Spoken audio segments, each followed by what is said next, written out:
You can't hold me responsible. And some guys you attributed to us, they weren't even on the roster. Hello, everyone. Welcome to Real Talk with Darius.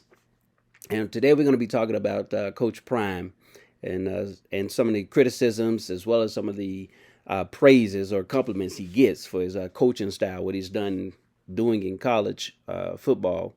Of course, as of late, he has not been getting a lot of praise simply because of their losing record. But I just want to point out a few things. But do my best not to have this video go too long. But yes, first off, I'm a Deion Sanders fan. Okay, I loved prime time when he played in the NFL, and so I like his style. Yes, he is flamboyant, very confident. I believe, especially earlier in his career, he was arrogant. But I think he's been humbled, and so. But I think also his confidence, his self confidence also really takes some people back and they think he's being more arrogant. Well, the man is sitting right there. If you want to talk to him, why don't you just ask him? But it's very easy to talk on the different platforms and not actually talk to the horses, hear directly from the horse's mouth. And obviously, you're probably not going to believe him anyway. So, but that's just how some people roll. It's easier to talk using your platform to give, to share your thoughts, even if your thoughts are wrong. And again, you may say that's just my opinion. Well, a lot of us have opinions that have been wrong. So anyway, let's check out just a few minutes of Coach Prime's openings. I love his presses, by the way. I really do. I like how he opens up and how he definitely. And I don't know if any coach, you guys may know, so let me know in the comments. But I don't know if any coach, professional level, in the college level, high school level, who actually talks about. Again, I'm not sure. So if you know, you guys who are avid football followers, and you can let me know, but he talks about his players' academic success. It's not just football; it's about life, and he talks about their academic success. Now, I don't think in this clip he does that. I'm not playing that one particularly, but I just love how he focuses on the things that matter the most to these guys. So let's take a look at that. Thank the Lord for allowing us to go out there and play the best of our ability. Fought hard, played tough. Just had a wonderful conversation with the team as well as the seniors who will never get to play here again. I apologize on behalf of just myself, the staff, or the support staff that we didn't send them out right in which we wanted to because they deserve it.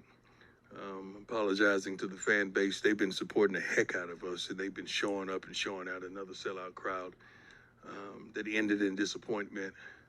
We're so close, is what I told the team, but yet so far. We just simply truly don't know how to win yet. And it's not for lack of effort, not for lack of coaching with the staff or the support staff, the trainers, and the strength and conditioning, and everybody around. They're doing a phenomenal job. We just can't get over that hump. Another game right there. And I don't know from your advantage point, your viewpoint, but it seemed like we were the better team. And we just couldn't get it done. And the best thing about it is that in our first year, we haven't even been here a year, but we're right there. I mean, we're right there in all these darn games, except for one when we got our butts slaughtered in Oregon, that we've had an opportunity to win. Defensively, we surrendered a lot of yards rushing in 207. Thank God I think we ran for 77 yards. I don't think we eclipsed that in a minute. Shador was efficient and effective. Receivers did some pretty good things. We had a couple drops out there. But the defense, we weren't consistent as we've been the last two games. Um, our punter was phenomenal. Mark is unbelievable. He's a pro. And the Amanda finally missed. I love him though. I love him though. I love him to life, and he's been knocking it down for us all year. So he is certainly not to blame because he's one of the reasons we're in the game consistently every week. Um, but I really hate it for our fan base because they deserve so much better, and we're going to give them better. We're going to give them better, but we're close. we're really close. And I hope they could see it. I hope you could see it. I hope the country could see that we have no quit in us. Our guys came ready to play. They really did. We came up short. Let's go. That's one of the things I like about Coach Prime is how direct he is about where they are as a team, where they are as players, and so forth. But I like that he shows love, he shows respect to the fan base, to the coaching staff, to the players, to the university. He respects the media. I mean, he calls people out too, as we all know. But I like, now again, I'm not saying he's the only coach who does this. I think he does it his own unique style, his own way. I think he's uh, I don't hear these words from other coaches. Again, this is not a knock on them. I'm just talking about what I consider to be unique or different is how much love he talks. He uses that word a lot. He loves the players. He loves the boys, the young men, and he of course loves the program, what he's doing, and things of that nature. But he uses the word love. I don't hear that in a professional industry that much. I really don't. I mean, you got to love what you do. You hear that kind of stuff, but people loving people, I think, there'll be far less crimes. I think there'll be far less backstabbing and far less drama if people simply practice loving one another. But, again, that's another conversation for another day. But that is definitely one of the things that, to me, sets him apart from what he does and who he is. Now, he's not a perfect man. Let me go ahead and state that. He is not a perfect man. He never said he was. He doesn't carry himself that way, but his mentality is different than many. And so it rubs some people the wrong way. Now, you don't have to like his style. He may have some areas where he needs to improve. I couldn't argue against that. You have to show me what I'm talking about. But my point is, you can do that. Now, Jason Whitlock has taken a significant amount of time to criticize Coach Prime. And let's go and listen to some of the things he has to say. Deion Sanders is putting on a coaching malpractice clinic, and no one's allowed to talk about it, criticize him, or correct him because he's black. That's my fire starter.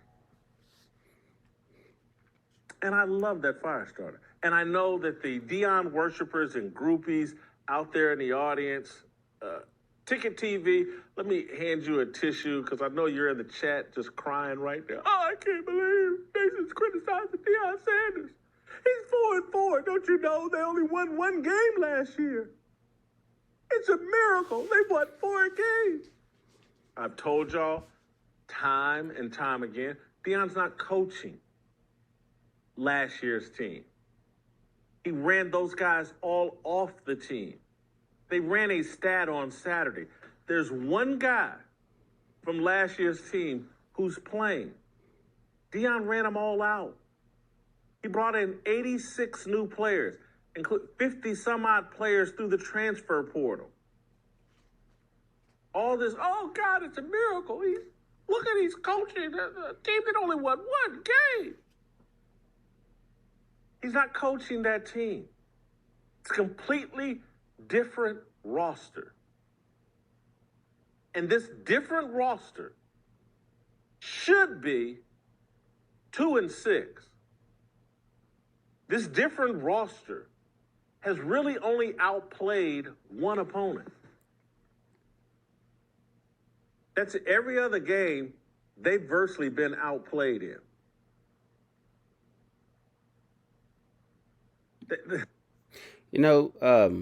Well, first of all, Jason might be right. He might be on a little something there. But we can also say this. You still should praise Colorado. They were 1-11 last year?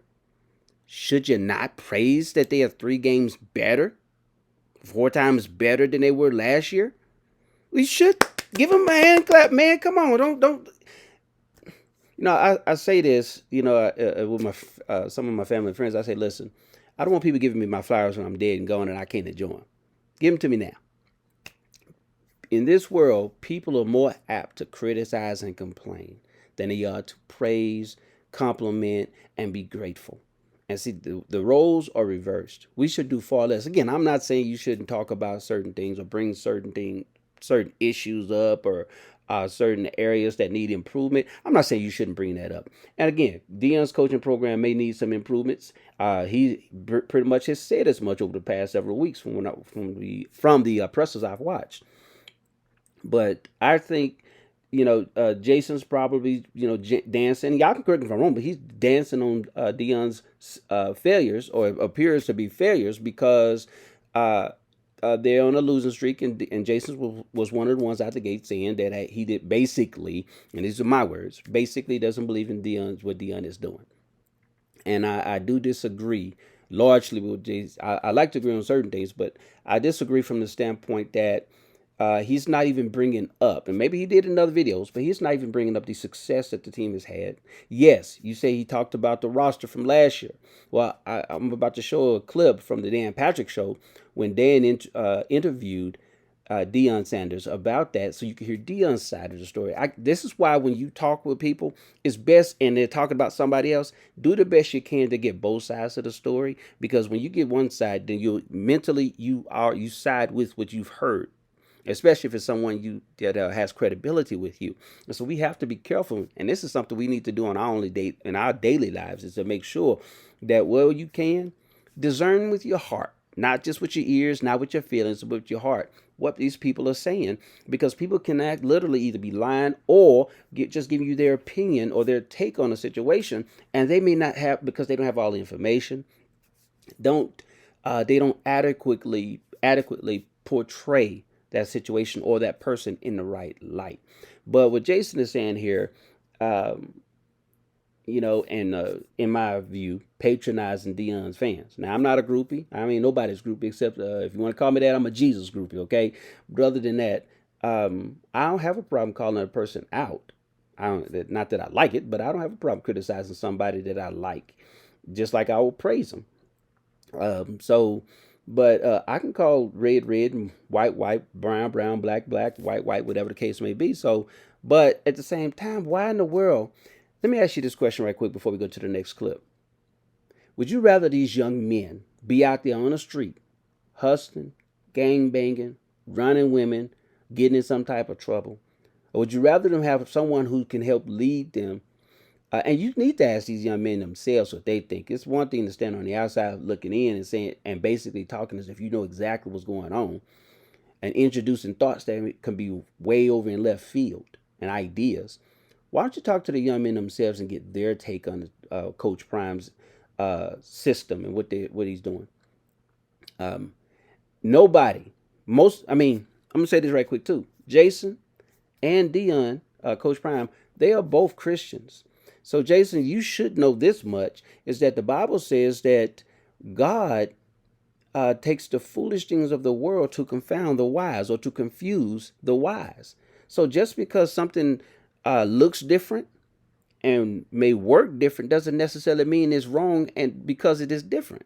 Again, you hear Coach Prime. I believe he's made some mistakes, definitely in some of the things he says. I think he should keep some of those things in his bag. But um, from a holistic point of view, at least currently, the man is putting God first. Okay, he's not afraid to acknowledge God. He's um, he is providing tools for the young men to be successful and be contributors and assets to society, and helping them not teaching them not to be liabilities. He's teaching them about money management, how to carry themselves, have some swag about themselves, and things of that nature that they probably would not have known had they not even been introduced to this program and introduced to Coach Prime. So he's bringing a lot of positive things to the table, a lot of positive assets to the table to help these young men become men. These men are going to be husbands and fathers, and again, they're going to be contributed to society in one way or the other.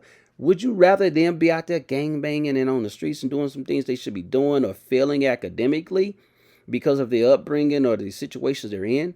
Or would you rather them at least have this opportunity to do something better with their lives, even with some of the mistakes that are being made? That's something to think about, man, rather than just picking up stones and just throwing them, saying, man, I just don't agree with how he's doing things. There's a lot of people who don't agree with you, Jason. There's a lot of people who don't agree with me. That's life. In this life, you're going to always have somebody criticize you for something. Why don't we also take the same time and energy to look at the good that's being done as well. See if it outweighs the bad. You know, pros versus cons.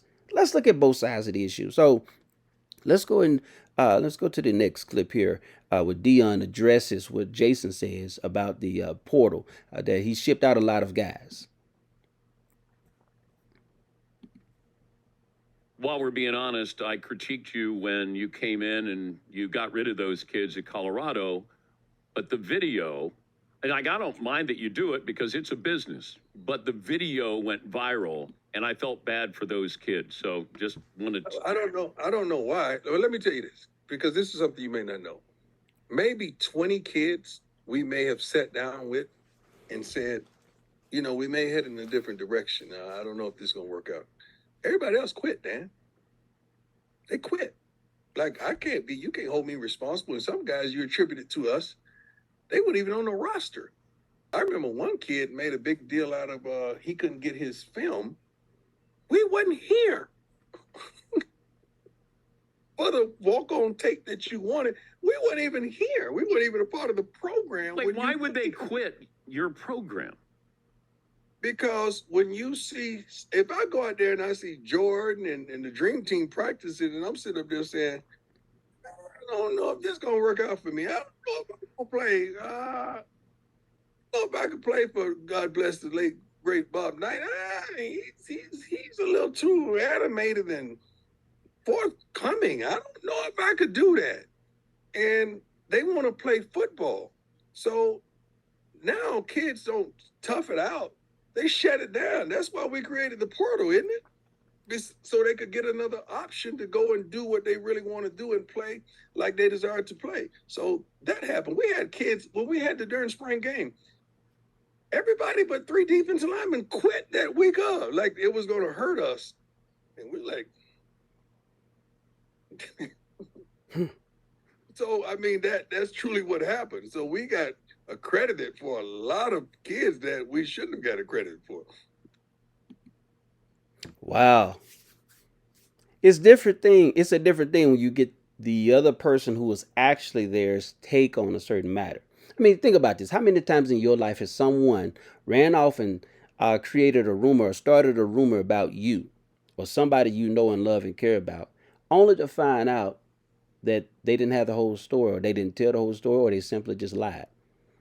See, a lot of this type of stuff happens to us individually, privately, personally, or within our little circle, and we don't take it to mind how serious this kind of stuff is. This is how rumors start. This is how people get in trouble. It's just so much that happens that goes beyond this stuff. So, when I first heard that video, heard Deion's take on it, because I heard some of the other stuff people was talking about, probably some of the same things Jason was just pointing out.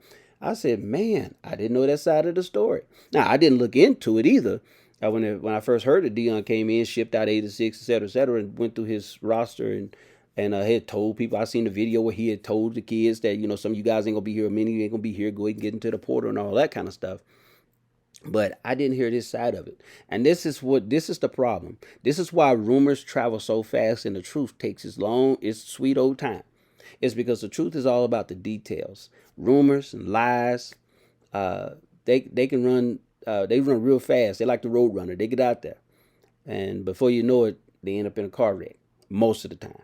So we gotta be careful what we listen to. Let's check out this last clip. These former NFL players doing some talking, and they bring up some very interesting thoughts that, from what I gather so far, Jason hadn't even brought up. What more do you want from this dude? This man is leading young men. For me, we can all feel a certain type of way, but if you really want to know how people feel, go talk to the people who are there, the kids. And the kids have came out consistently and said, we love Coach Prime. I love everything that he's taught me, everything that he's shown me how to become a man and how to fight through adversity. Tell me, what am I missing? I'll add to that. We were blessed enough to make it to the NFL. Only 1% of kids that play football make it to the league. So if only 1% of these kids actually make it to the NFL to become a professional athlete, and even a lower percentage of them come from HBCUs, where Prime is at, right? He's teaching these young student athletes how to become professionals, not professional athletes. He's saying you guys will leave here being professional, accountable young men in society. How many of these young men were the first to graduate in their family? Wow. That's what it's about. Wow. Creating systemic change. That's That's real. what it's about. He's fostered that. What more do you want from this dude?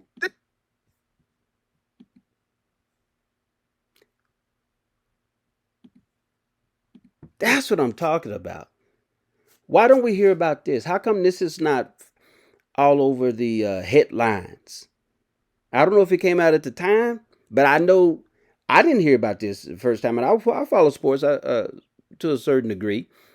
How come this is not all over the line streaming and was talking about with coach how Coach Prime has touched these guys' lives to this level, to this to this level. Okay, let's listen to that one more time. That just blessed me. Let me listen to it one more time. This man is leading young men. For me, like, we can all feel a certain type of way, but if you really want to know how people feel, go talk to the people who are there, the kids. And the kids have came out consistently and said, we love Coach Prime. I love everything that he's taught me, everything that he's shown me how to become a man and how to fight through adversity. Tell me, what am I missing? I'll add to that. We were blessed enough to make it to the NFL. Only 1% of kids that play football make it to the league. So if only 1% of these kids actually make it to the NFL to become a professional athlete. And even a lower percentage of them come from HBCUs, where Prime is at, right? He's teaching these young student athletes how to become professional. Where's the outcry about that? How come nobody else is bringing up those statistics or at least talking about them at that level, at this level? How come that's not a big issue being brought out? Now I heard some things about HBCUs when Coach Prime really came out, but this percentage, 1%, where's the outcry about that?